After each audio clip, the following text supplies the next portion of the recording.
Welcome to Faith in 5, a weekly video devotional designed to discuss practical spiritual concepts in 5 minutes or less.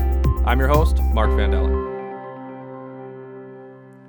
I used to work with a friend of mine named Sue, and Sue was the best coworker because she also always functioned as my second mom. And I think, at least for me, in every positive sense of the word, I loved having Sue as a coworker, mostly because she would feed me. Okay, so the way to my heart is definitely through my stomach, and Sue was amazing at creating things from basically nothing. She would come in with this amazing crock pot full of goodness, and I would ask her how she made it, and she would say, well, I don't know, I was just kind of cleaning out my fridge, and I had some things in the cabinets, and I just kind of threw it all together. I was like, Sue, that doesn't help me at all. I need a recipe. And so she would say, oh, it's so easy. I'll just show you sometime. And it was always that conversation of, well, we just do this, and then we do that, and then maybe a little bit of this. And I'm just not that way. I am a recipe follower. At this time of year, every year, Christmas, New Year's, and Thanksgiving, I usually make Chex Mix. And I've got the recipe memorized. That's not the problem. But if I don't follow that list, that step-by-step instructions, I forget something or it doesn't taste right. I've just always been a recipe person. I've always been a rule follower when we're playing board games. I'm the person who pulls out the instructions and is reading them to make sure that we're doing it all right. I know it may be a problem. I can admit that.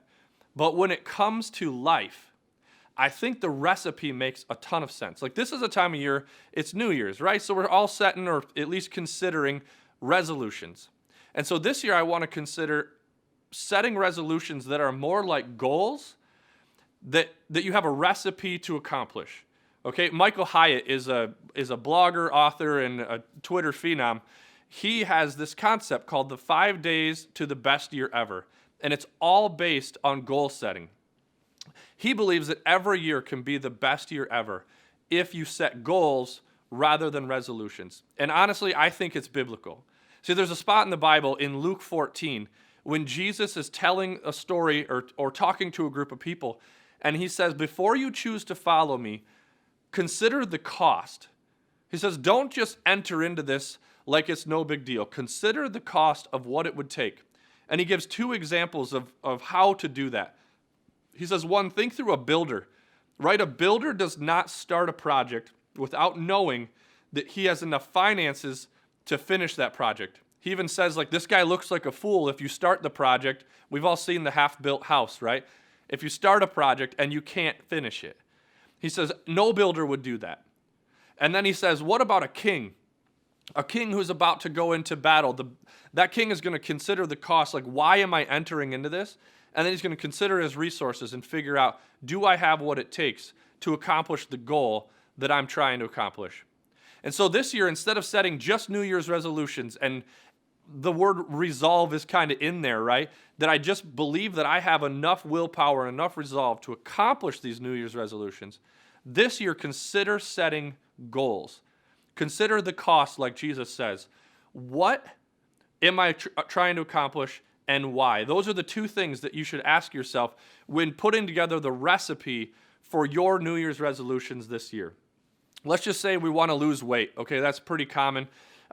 We want to lose weight, and so to think through why, it's not just, I'm going to go work out, right? If you set the workout as the goal, then 2 weeks in or 3 months in when you don't work out, the resolution's done. And generally, we don't pick it back up where it is. But if you set the goal for this year to have the best year ever, the recipe to do that is to think through, why do I want to do it? And then how am I going to get there? So that maybe it's, first, I need to make sure I've got the right ingredients, right? I need a gym membership or a pull-up bar or whatever it is.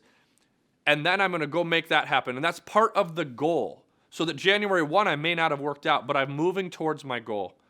And then 3 weeks in, when you skip a workout, the whole thing's not lost. You just say, look, I want to get, if you know your why, I want to work out because I want to be in better shape. Or I want to be healthier so that when I go to the doctor, my tests are better, right? So that's the why. So then when you don't do it, it's okay because you continue to move forward. Right? When you're cooking, you don't just, maybe Sue does, but you don't just chuck everything in and all of a sudden have something. She has magical powers that I don't. You have to follow the recipe. You might even preheat the oven, right? There's steps to making this happen. So this year, as you plan to have the best year ever, consider your recipe. What ingredients do you need to include? How are you going to accomplish it? And make sure you attach it to a why, or you'll walk away frustrated. So this year, go out and make this the best year ever. Thanks for tuning in. If you want to follow us each week, click here to subscribe.